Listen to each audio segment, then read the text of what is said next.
Hey guys, there's currently 10 known offensive legendary aspects inside the Codex of Power for the Necromancer class in Diablo 4. So how are you going to raise the dead? How are you going to make that gameplay sizzle? Let me see if I can help you figure out what these are and how you can use them in Diablo 4. Let's hop in. The Blighted offensive legendary aspect says the Shadow Blight passive deals 15% increased damage against slowed or chilled enemies and 30% increased damage against stunned enemies instead. It's also important to remember that the offensive legendary aspects can be applied to the gloves, one-handed weapon, two-handed weapon at 100% increased effectiveness, the ring and then amulet slot at plus 50% increased effectiveness. Blood-bathed offensive aspect. Blood Surge's Nova echoes again after a short delay, dealing 60% less damage. Bloodseeker's offensive aspect says the Blood Lance skill deals 15% increased damage to its primary target per lanced target. And so Blood Lance is a skill that you can shoot and it hits multiple targets because Blood Lance pierces. And when it does hit a target, it lingers inside of the target for 3 seconds. So the primary target in this case would be the one that was hit first, I'd have to imagine. Not bad. Bursting Bones. When a segment of Bone Prison is destroyed or expired, it deals 48 damage in an area around itself. The Empowering Reaper offensive aspect says each target hit along Sever's path increases the scythe's damage by 6% up to 30%. And so Sever is a skill for the Necromancer in Diablo 4 that makes a specter of you that charges forward. And so if it hits 5 targets, that is the cap, it'll hit 30% increased damage for the scythe. Possessed Blood. When you pick up 5 blood orbs, a free bone spirit is spawned, dealing bonus damage based on your current life percent.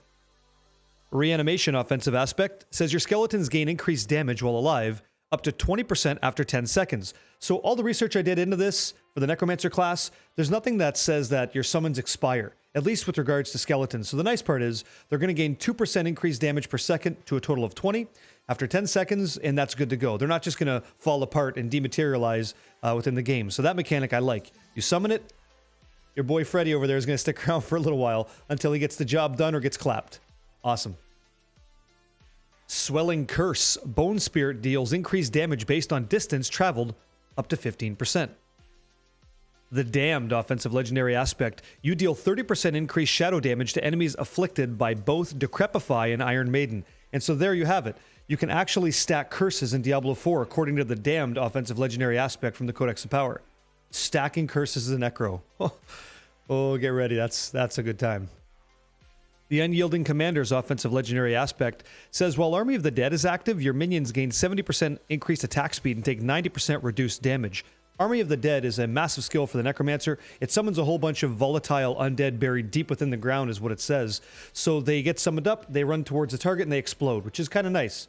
But remember, this is all of your minions gaining 70% increased attack speed and 90% reduced damage. So it's really great.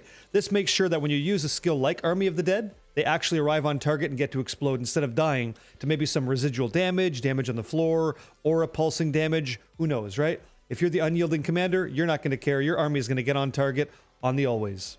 Awesome. And so there you have it. All 10 offensive legendary aspects for the Necromancer class using the Codex of Power in D4.